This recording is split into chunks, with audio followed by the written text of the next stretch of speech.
Okay student, अभी इस video के अंदर हम डिस्कस करेंगे सोर्सेज ऑफ ऑर्गेनिक कंपाउंड को डिटेल में। तो सबसे पहला जो हमारे पास सोर्स है वो है कोल।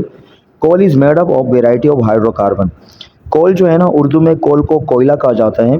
देखो, आपको ये बात याद रखनी है कि कोयला जो है ना, इसकी दो टाइप्स होती हैं। एक तो हम घरों में कोयला इस्तेमाल करते हैं बारबेक्यू के लिए, तो वो कोयला, उसको इंग्लिश में हम कहते हैं चारकोल। लेकिन यहाँ पर जो हम कोल की बात कर रहे हैं, ये कोल ज़मीन से निकाला जाता है और ये अलग टाइप का कोल होता है। ये बहुत हार्ड होता है और इस कोल को बनने में ना करोड़ों साल लगते हैं। ठीक है, तो आपने ये बात याद रखनी कि जो हम जिस कोल की बात कर रहे हैं, ये ज़मीन से निकाला जाता है और ये हाइड्रोकार्बन से बना होता है। हाइड्रोकार्बन हमारे पास वो कंपाउंड होते हैं जो सिर्फ कार्बन और हाइड्रोजन से बने होते हैं। जैसे हमारे पास अल्केन फैमिली है, ठीक है, अल्कीन है या अल्काइल ग्रुप्स है। जैसे हमारे पास एग्जांपल है methane, ethane, propane, butane, hexane वगैरह। ठीक है, तो हाइड्रोकार्बन, आपने बात याद रखनी है कि वो कंपाउंड जो सिर्फ कार्बन और हाइड्रोजन से बने होते हैं। It is an important source of solid fossil fuel. तो ये जो कोल है हमारे पास, ये एक इम्पॉर्टेंट सोर्स है सॉलिड फॉसिल फ्यूल। अब यहाँ पर ये समझना है कि फॉसिल्स क्या होते हैं और फ्यूल क्या होते हैं। फॉसिल वो चीज़ें होती हैं, बकायाजात, जो पहले ज़माने में दुनिया में जो जानदार थे अब ख़त्म हो चुके हैं, उनके जो बकायाजात हैं, जैसे एनिमल की हड्डियाँ हैं या प्लांट वगैरह है। ठीक है, तो जो बकायाजात हैं और वो जानदार ख़त्म हो चुके हैं और उनके बकायाजात को हम कहते हैं फॉसिल्स। और फ्यूल वो चीज़ें होती हैं जो आग पकड़ती हैं, जैसे पेट्रोलियम है, सीएनजी है, ठीक है, डीजल वगैरह है। It can be found at various depth beneath the earth surface. तो कोयला या कोल जो है, ये ज़मीन के नीचे पाया जाता है। बीनीथ मतलब अर्थ के नीचे, जो अर्थ का सरफेस है, जो अर्थ के सबसे ऊपर वाली लेयर है, इसको हम कहते हैं अर्थ क्रस्ट। तो अर्थ क्रस्ट के नीचे अलग अलग डेप्थ में हमें ये मिल रहा होता है। Coal is form in a varieties of ways. तो कोल अलग अलग तरीके से बन रहा होता है ज़मीन के अंदर। Coal is said to have developed in nature 5 million years ago. तो साइंस के मुताबिक, ये साइंस का ये मानना है कि जो कोयला है, ये कोल है ज़मीन के अंदर, ये इसको बनने में 500 मिलियन ईयर्स लगे हैं। मतलब 1 मिलियन में 10 लाख होते हैं और 10 मिलियन 1 करोड़ के बराबर होते हैं। तो यहाँ पर कहने का मतलब है कि जो हम ज़मीन से कोयले निकालते हैं एंथ्रेसाइट के फॉर्म में, तो कोयले को बनने में 500 मिलियन साल लगे, मतलब 5 अरब साल लगे हैं बनने में। From the remnants trees and buried deep inside the soil.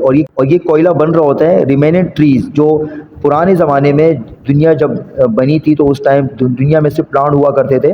तो वो प्लांट जब मर जाते तो ज़मीन के अंदर, तो फिर कुछ केमिकल की मदद से और बैक्टीरिया की मदद से, हाई टेम्परेचर और प्रेशर की मदद से ये प्लांट कन्वर्ट हो जाते थे कोल में। Initially it was turn to peat. Starting में प्लांट मरने के बाद ये कन्वर्ट होते हैं पीट में। पीट एक टाइप है कोयले की। ठीक है, तो स्टार्टिंग में प्लांट किस में कन्वर्ट होते हैं? पीट में, as a result of bacterial and chemical processes on wood. कह रहे जैसे प्लांट जो है ना, ज़मीन के अंदर मरने के बाद ज़मीन के अंदर स्टार्टिंग में ये कन्वर्ट होना स्टार्ट हो जाते हैं किस में?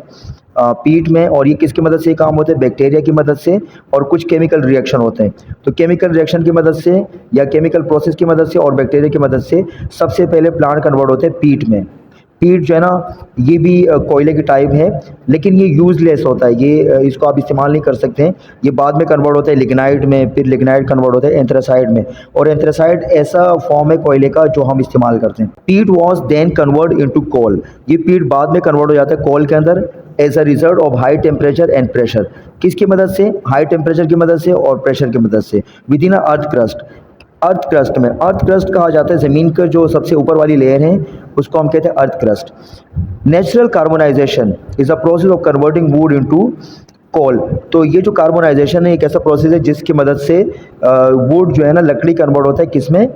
कोयले में या कोल में। तो आप, carbonization is a process by which wood convert into coal. तो कार्बोनाइजेशन एक ऐसा प्रोसेस है जिसकी मदद से वुड, जो लकड़ी है, वो कन्वर्ट होती है किस में? कोल में। Would has carbon content 40%। तो जो लकड़ी होती हैं, दरख्त, तो दरख्त के अंदर हमारे पास जो कार्बन की मकदार है वो 40% है। 4 varieties of coal are created depending on the degree of carbonization. तो हमारे पास 4 टाइप के कोल बनते हैं, किस के ऊपर डिपेंड करते हुए? कार्बोनाइजेशन के ऊपर डिपेंड करते हुए। सबसे पहले होता है ये कि जो वुड है, वुड के अंदर 40% कार्बन होता है और ये कन्वर्ट होता है पीट में। किसकी मदद से? कुछ बैक्टीरिया की मदद से और केमिकल प्रोसेसेस की मदद से। और आपने बात याद रखी कि पीट के अंदर जो कार्बन की मकदार है वो 60% है। बाद में ये पीट कन्वर्ट होता है लिग्नाइट में। लिग्नाइट जो है ना ये किसकी मदद से होता है, हाई टेम्परेचर और हाई प्रेशर की मदद से होता है। और आपने बात याद रखनी है कि लिग्नाइट के अंदर जो कार्बन की मकदार है वो 70% है। फिर ये लिग्नाइट और कंडेंस हो जाता है, ठीक है, श्रिंक हो जाता है, यहाँ पर आपको डायग्राम में भी नज़र आ रहा है। फिर अल्टीमेटली ये जो लिग्नाइट है ये कन्वर्ट होते हैं एंथ्रेसाइट में, और एंथ्रेसाइट हमारे पास वो कोयला है जो हम इस्तेमाल करते हैं, ठीक है, मतलब जो हमारे इस्तेमाल का कोयला है वो एंथ्रेसाइट होता है। लिग्नाइट भी इस्तेमाल में लेकर आ सकते हैं, लेकिन जो ज़्यादातर दुनिया में कोयला इस्तेमाल होता है वो एंथ्रेसाइट के फॉर्म में होता है। और एंथ्रेसाइट के अंदर आपने याद रखना है कि एंथ्रेसाइट के अंदर 90% जो है ना कार्बन होता है।